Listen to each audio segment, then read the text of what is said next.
Association with Himalaya Green Tea Tulsi. सेहत का ये एपिसोड आप तक लाए हैं हिमालय ग्रीन टी तुलसी।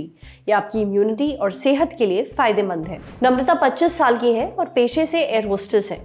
उनका काम ही कुछ ऐसा है कि उन्हें लंबे समय के लिए खड़ा रहना पड़ता है, चलते फिरते रहना पड़ता है। काम की वजह से वो एकदम फ्लैट जूते नहीं पहन सकती, उन्हें हील वाले जूते पहनने पड़ते हैं। अब इस कारण उनको काफ़ी समय से पैरों में दर्द है। पहले वो झेल जाती थी, पर अब ये दर्द बढ़ता जा रहा है। उन्होंने कई जूते बदल कर देखे हैं, पर उनको अभी तक आराम नहीं मिला है। वो जानना चाहते हैं कि इस केस में किस तरह के जूते पहनने चाहिए जिनसे दर्द ना हो। नम्रता की प्रॉब्लम अकेले उनकी नहीं है। हमें से कई लोग दिन भर ऐसे जूते पहनकर रखते हैं जिनसे पैरों में, पंजों में, यहाँ तक कि कमर में दर्द शुरू हो जाता है। अगर आपके पैरों में पहले से चोट लगी है तब तो और भी ज़रूरी है कि आप सही तरह के जूते पहनें, ताकि जूतों की वजह से दर्द ज़्यादा ना बढ़े। ऐसे में सबसे पहले डॉक्टर से ये जानते हैं कि किन तरह के जूते पहनने से पैरों में दर्द बढ़ता है। देखिए, जूते अगर ज़्यादा टाइट हों, ज़्यादा लूज़ हों, अच्छी सपोर्ट नहीं देते हैं पाँव को, या किसी एक कोने में शार्प एजेस हों, या आपके जो सोल का हिस्सा है उसका अच्छा सहारा या सपोर्ट ना हो, ज़्यादा हील हो, पूरे फुट को सपोर्ट ना करता हो, इन सब में आपके जो जूते हैं आपको तकलीफ दे सकते हैं। अगर जूते सही नहीं हैं, मतलब किसी भी तरह से, फॉर एग्जांपल या तो सहारा नहीं दे रहे हैं, या कहीं चुभ रहे हैं, या ज़्यादा टाइट हैं, या सपोर्ट नहीं दे रहे हैं, लूज हैं, तो नेचुरली सबसे पहले जो असर पड़ेगा वो आपके पाँव पे ही पड़ेगा। जो हील का हिस्सा है वहाँ दर्द शुरू होगा। जो आपका मिड फुट हिस्सा है, जो पंजे का जो बीच का हिस्सा होता है, वो दर्द करना शुरू करे, उस पर स्ट्रेन पड़ता है। फिर अगर उसको ध्यान नहीं दिया जाए तो फिर वही आपका और ऊपर ट्रैवल करके आपके पिंडलियों पे दर्द दे सकता है, घुटनों पे दर्द दे सकता है, खासकर अगर हील ज़्यादा पहने हो, और ऊपर जाके फिर आपके हिप्स और बैक को भी तकलीफ दे सकता है। तो जूतों का मकसद क्लियर कट है, वो है कि आपके पाँव को बचा के रखें, थोड़ा सा मॉइस्ट, इन शॉर्ट मॉइस्चराइज रखें, एकदम ड्राई ना होने दें पाँव की उंगलियों को, हील्स को, और सपोर्ट अच्छा दें ताकि आपको चलते समय या खड़े होते समय किसी जगह पे स्ट्रेन या जोर ना पड़े। आइडियली अगर देखा जाए तो जूते हैं, उनका जो कपड़े का जो हिस्सा है वो सॉफ्ट होना चाहिए ताकि आपको कहीं बाइट ना करे, कहीं चुभे ना। जो एजेस होते हैं वो सॉफ्ट होने चाहिए।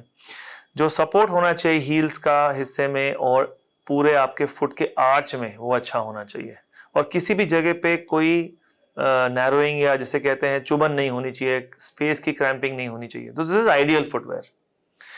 बाकी अगर आप हील्स वाले पहने तो मेक श्योर कि हील्स का सपोर्ट अच्छा हो, आपके पाँव की जो मसल्स हैं वो स्ट्रांग हो, कि आपको आदत हो जाए लंबे समय तक खड़े रहने की जूतों के साथ जिनमें हील्स हों, या पॉइंट हील्स हों, पेंसिल हील्स हों। नहीं तो उस वक्त तो आप चला लोगे, बाकी बाद में चल के आपको प्रॉब्लम शुरू हो जाएंगी।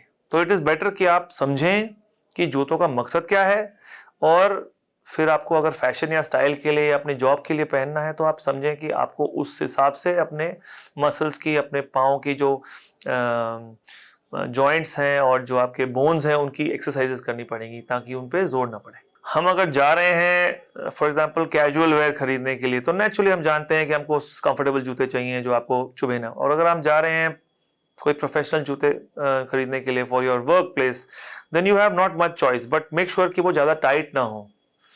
उनका जो हील का हिस्सा है अगर ब्रॉडर है, जैसे प्लेटफॉर्म हील्स हो गए, या अगर हील का हिस्सा जहाँ पर एक ही पॉइंट पे ज़्यादा प्रेशर ना पड़े, वो ज़्यादा एरिया में स्प्रेड हो उसका प्रेशर, तो बेटर होगा। सिमिलरली जहाँ पर एजेस शार्प हो उनको अवॉइड करें। This is ideal. Now flat foot जो है आपके दुनिया भर में 5 में से 1 आदमी को या औरत को होगा, and it's not a problem जब तक वो फ्लेक्सिबल हो। इसका मतलब जैसे ही वो बंदे या बंदी अपनी उंगलियों पे खड़े रहे तो वो आर्च वापस बन जाता है, इसको फ्लेक्सिबल फ्लैट फुट बोलते हैं। ऐसे कंडीशन में आपको सिर्फ उस आर्च को सपोर्ट देने चाहिए, अपने जूतों के अंदर जो एक एक्स्ट्रा इंसोल डालना चाहिए ताकि आपका आर्च को सहारा मिले, सपोर्ट मिले। बट डॉक्टर शॉल्स या कोई भी और ब्रांड के जो जूते हैं उनमें ये सब फीचर्स ऑलरेडी इनबिल्ट हैं, इसीलिए हम रेकमेंड वो करते हैं, but it's not like that. आप प्रॉब्लम को समझें या डॉक्टर से प्रॉब्लम समझें और फिर उस हिसाब से अपने जूतों को मॉडिफाई करके नॉर्मल फुटवेयर भी पहन सकते हैं आप। उम्मीद है डॉक्टर साहब ने जो टिप्स बताई हैं वो आपके ज़रूर काम आएंगी। अगली बार जूते खरीदते समय इन टिप्स का ध्यान रखिए। अब बढ़ते हैं सेहत के अगले सेगमेंट की तरफ, तन की बात। जानिए गुस्सा करने से आपके दिल पर और शरीर पर क्या असर पड़ता है।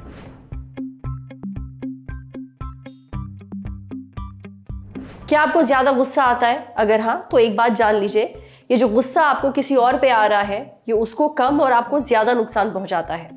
मालूम है ज्ञान देना बहुत आसान है कि गुस्सा मत करो, इस पर अमल कर पाना बहुत मुश्किल है। पर अगली बार जब आप आग बबूला हो उससे पहले ये जान लीजिए कि इसका आपके दिल पर और आपके शरीर पर क्या असर पड़ता है।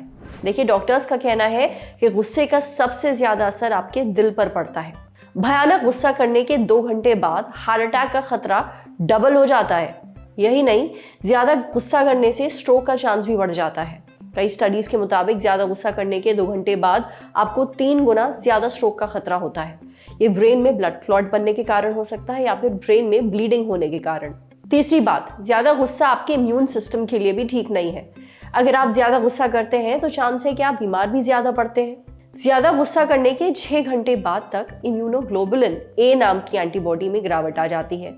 ये एंटीबॉडी आपको इन्फेक्शन से बचाने का काम करती है। नतीजा, आपकी इम्यूनिटी कमजोर हो जाती है। इसलिए आप अपने गुस्से पर कंट्रोल करना सीखिए। गुस्सा निकालने के थोड़े और पॉजिटिव तरीके ढूंढिए, जैसे उस सिचुएशन से खुद को थोड़ा दूर कर लीजिए फिजिकली। अपना दिमाग किसी और चीज में लगाइए। अगर गुस्से की ज़्यादा समस्या है आपको तो आप एंगर मैनेजमेंट भी कर सकते हैं, यानी प्रोफेशनल मदद ले सकते हैं। समझे। अब आ रही है सेहत के आखिरी सेगमेंट की, खुराक, यानी एक झकास सी हेल्थ टिप। जानिए केला और दूध साथ में लेना क्यों अवॉइड करना चाहिए। केला और दूध साथ में लेना काफी हेल्दी माना जाता है, खास तौर पर उन लोगों के लिए जो वेट गेन करने की कोशिश कर रहे हैं। हाँ, ये हेल्दी है, पर अगर आपको हाजमे या फिर पेट की कोई समस्या रहती है तो आप इसे अवॉइड ही करें। क्यों? क्योंकि ये कॉम्बिनेशन बहुत ही भारी होता है, बहुत हैवी होता है, जल्दी से हजम नहीं हो पाता, काफ़ी समय लगता है। अब जिस दौरान ये हजम हो रहा होता है आपको थकान भी ज़्यादा होती है। तो अगर आपको बनाना शेक पीने की आदत है तो एक काम करिए, उसमें 1 चुटकी दालचीनी या फिर जायफल का पाउडर डाल दीजिए, जल्दी हजम होगा। आज सेहत पर इतना ही। अगर आप एक डॉक्टर हैं, हमसे कुछ शेयर करना चाहते हैं तो जो ईमेल आईडी इस वक्त आपको अपनी स्क्रीन पर देख रही है उस पर हमें एक मेल भेज दीजिए। शुक्रिया।